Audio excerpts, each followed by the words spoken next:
Oi pessoal, no vídeo de hoje nós vamos apresentar um outro assunto que nós conhecemos como recursividade, tá? Recursividade. Então eu vou abrir aqui um editor de texto, recursividade, e aí nós vamos introduzir esse assunto falando um pouco sobre recursividade na linguagem natural, tá?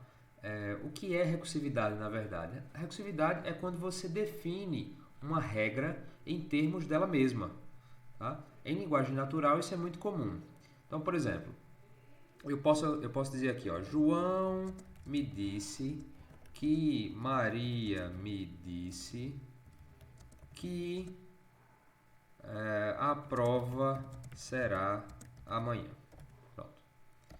Então veja, as regras do português me permitem que eu possa adicionar, por exemplo, que João me disse, que Maria me disse, que Pedro me disse,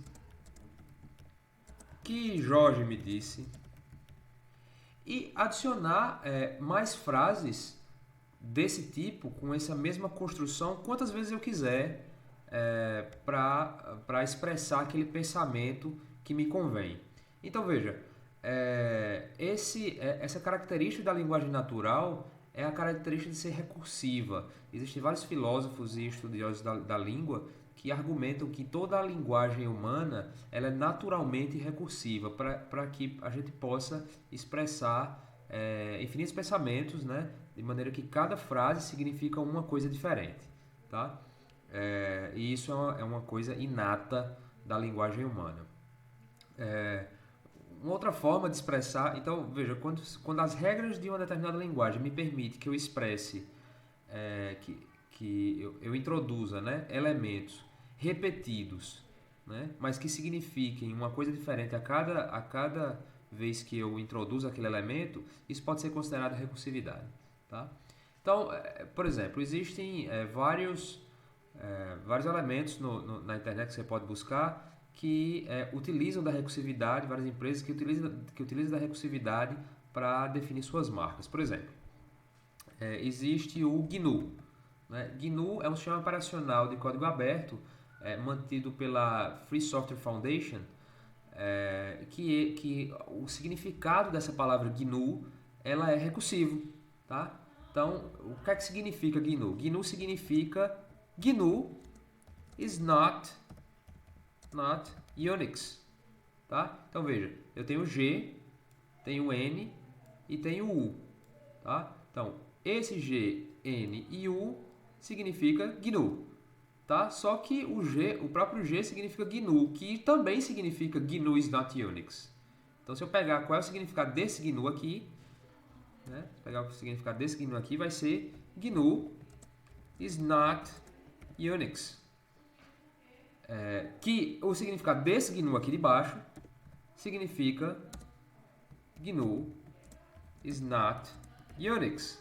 Ou seja, a gente encadeia aqui uma série e eu poderia repetir isso infinitamente, ou seja, isso é uma regra de formação da palavra GNU, né, que é recursiva e infinita. Eu poderia fazer isso quantas vezes eu quisesse, se eu quisesse sempre pedir o significado dessa palavra GNU. Tá?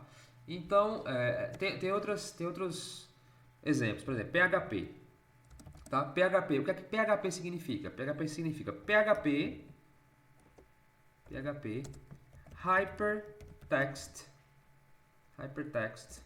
Preprocessor. Então, esse primeiro P de PHP significa PHP, o H significa Hypertext e esse último P significa Preprocessor, certo? Então veja, e o que é que significa esse PHP aqui? Também PHP Hypertext Processor e assim por diante, do mesmo jeito que a gente fez com GNU, tá? Então, saindo um pouco da linha da linguagem natural, né, indo um pouco para a matemática, nós podemos definir conceitos matemáticos do ponto de vista da recursividade também.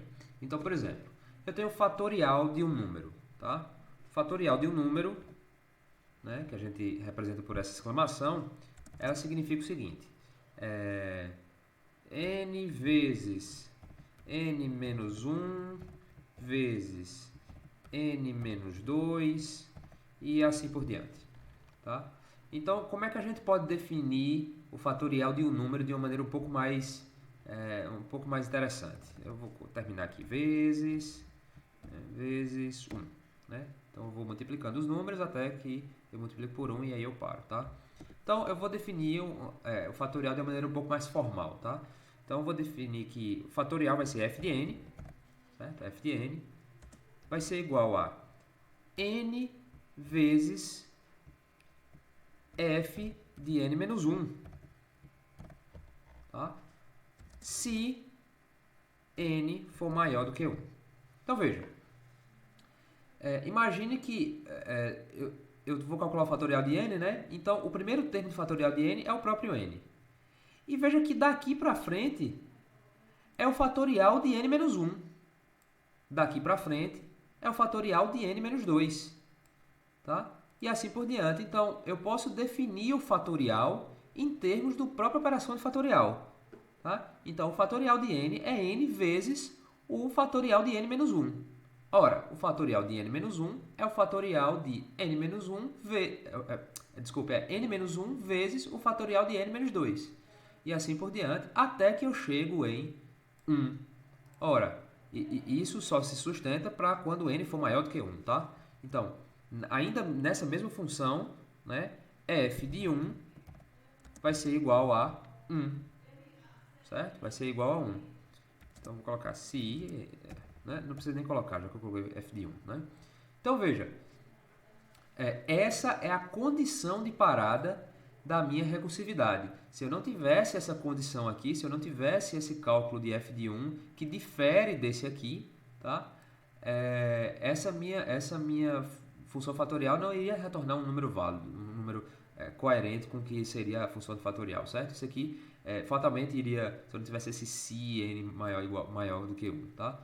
Isso iria multiplicar por 0, e multiplicar por menos 1 e assim por diante, tá? Então, o fatorial ia sempre dar 0, porque eu multipliquei por 0, né, em algum momento. Então, veja que isso aqui só se sustenta para n maior do que 1. Então, essa função aqui é a condição de parada da minha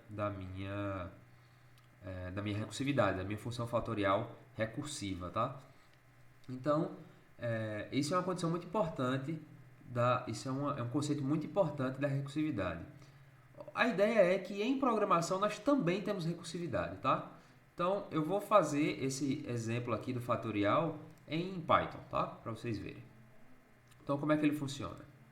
Tá aqui, ó, fatorial. E aí eu vou fazer o fatorial de maneira iterativa. O contrário da recursividade é a iteração. Não é interação, é iteração, certo? Fatorial do número, vou colocar aqui, ó, método iterativo, certo?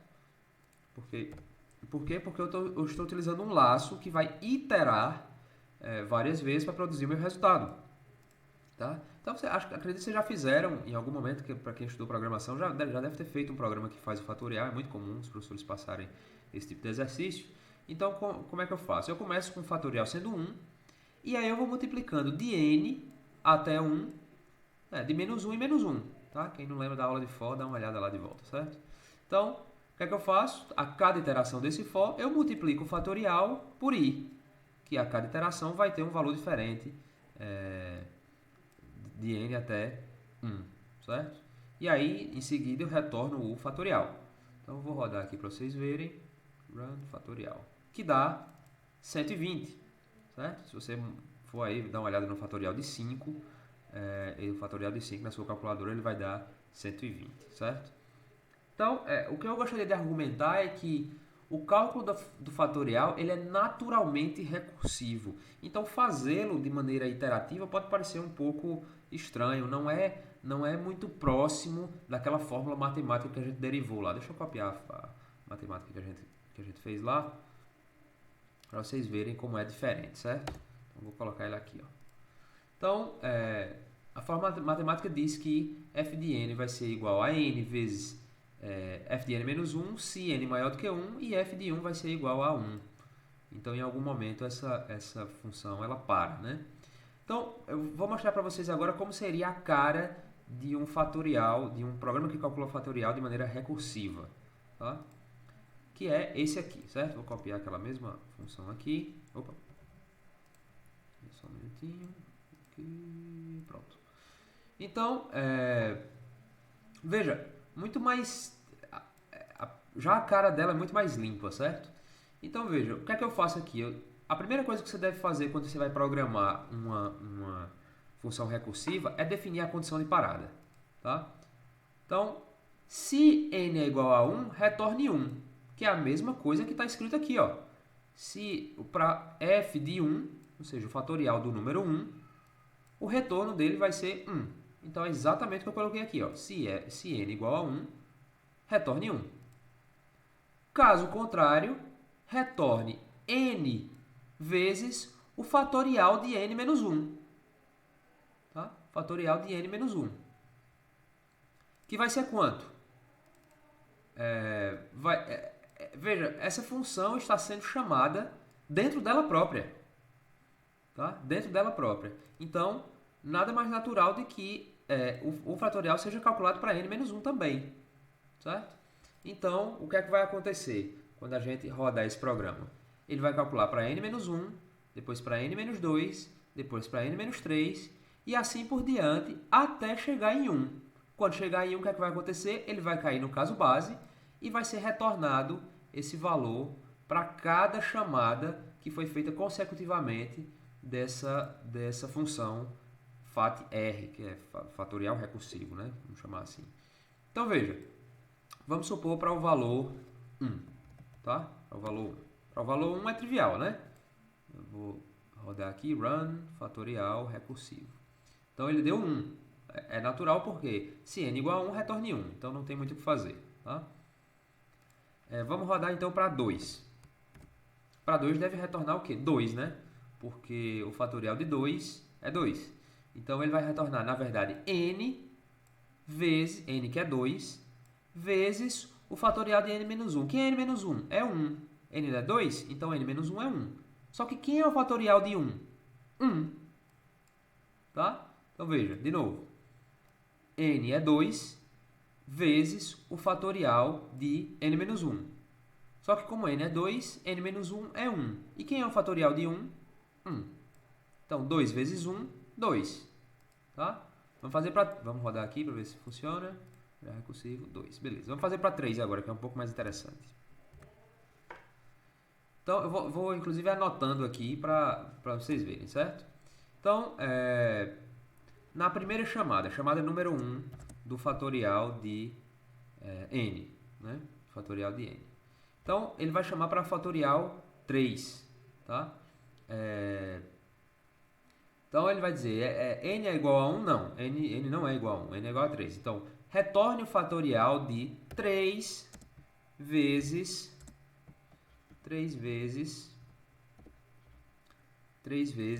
n menos 1. Só que quem é o fatorial de n menos 1. Só que quem é n menos 1? N menos 1 é 3 menos 1, que é 2. Tá? Então vou colocar aqui, ó, f de 3 é igual a fatorial de 2, 3 vezes o fatorial de 2. Só que quem é o fatorial de 2? A gente acabou de calcular. O fatorial de 2 é 2 vezes f de 1. Só que quem é f de 1? F de 1 é igual a 1. Tá? Então, se f de 1 é igual a 1, isso vai retornar 1 para cá. Vai ser 2 vezes 1, que é 2. Então, eu sei que f de 2 é 2, que vai retornar, então, o f de 2 para cá, que é 2. Que 3 vezes 2 dá 6. Então, esse resultado aqui deveria dar 6. Vamos ver se dá. Fatorial recursivo. Deu 6. Então, pessoal, é isso. É definir uma função em termos dela mesma. Tá? Ou seja, eu chamo a função dentro dela própria. E aí, com isso, eu crio um efeito de recursividade. Tá? Que aproxima muito mais os nossos programas daquela definição recursiva da matemática, certo? Veja que a definição dessa função matemática fatorial ela é naturalmente recursiva, certo? Então, antes de encerrar, eu queria mostrar para vocês aqui uma sequência de Fibonacci de maneira iterativa e de maneira recursiva. A sequência de Fibonacci ela é definida por essa expressão matemática aqui, tá? Então, o número de Fibonacci o primeiro elemento da sequência de Fibonacci é o 0. Tá? O segundo elemento da sequência de Fibonacci é o 1. A partir daí, todos os elementos da sequência de Fibonacci são definidos a partir da soma dos dois anteriores. Então, por exemplo, esse 1 aqui é gerado a partir da soma de 0 mais 1. Está aqui, ó, f de n é igual a f de n menos 1 mais f de n menos 2, para n maior do que, para n maior do que 2, tá? N maior do que 2. Maior ou igual a 2. Era a mesma coisa, maior do que 1, né? Bom, enfim.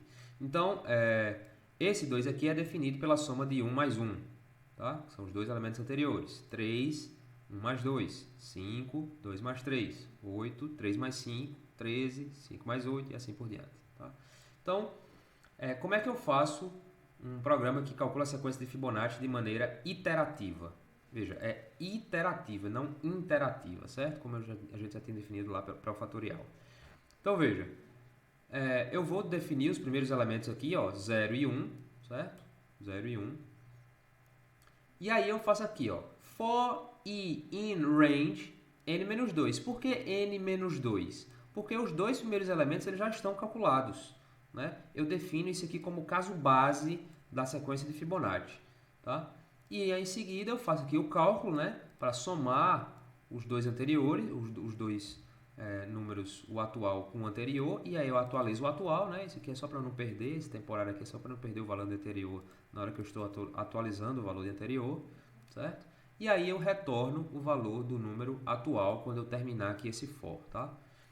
Isso aqui vai me dar o enésimo elemento da sequência de Fibonacci. Então, por exemplo, se aqui tem Fib 5, né? Quando eu pedir para retornar o enésimo elemento da sequência de Fibonacci, Fibonacci iterativo, ele me retorna aqui 3, tá? Porque, ó, 0, 1, 1, 2, 3, né? Ou seja, é o quinto elemento da sequência de Fibonacci, ó. 1, 2, 3, 4, 5. Então, é o enésimo elemento da sequência de Fibonacci. Então, vamos fazer para... Se eu colocar 6 aqui, ele deveria me retornar o 5, tá? Vamos ver. Run Fibonacci iterativo 5. Beleza. Se eu coloco aqui 7, ele deveria me retornar 8. Iterativo, beleza. E se eu colocar aqui 8, 7, 8, 9, 10, 11. Vamos colocar 11.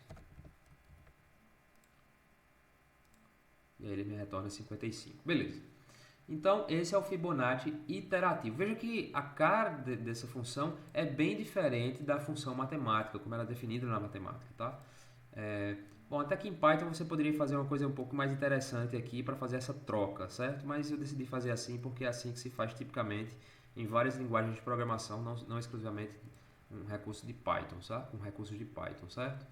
Então, eu vou mostrar para vocês agora o Fibonacci programado de maneira de maneira recursiva, tá? Fibonacci recursivo é assim, ó.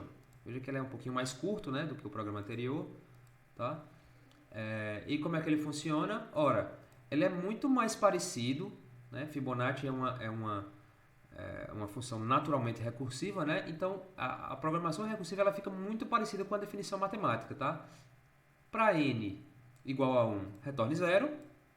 Para n igual a 2, retorne 1. E se não for nem 1 nem 2, retorne a soma de n-1 mais n-2. Tá? E aí você vai fazendo chamadas sucessivas a n-1, n-2. Aí para n-1 vai ser n-2 mais n-3. E assim por diante. Tá? E aí você vai ter aqui no final a soma de todos os elementos da sequência de Fibonacci. Certo? Então veja que é muito parecido com a definição matemática da sequência de Fibonacci, certo? E funciona da mesma forma. Vamos rodar aqui para vocês verem. Run Fibonacci recursivo. Aqui deu 3, né? Então para 6, Fibonacci recursivo, para 11, Run Fibonacci recursivo. Então deu 55, que bateu aqui justamente com o que a gente tinha calculado anteriormente, de Fibonacci 11, né? Então é isso, pessoal, que eu queria mostrar para vocês. Obrigado e até o próximo vídeo.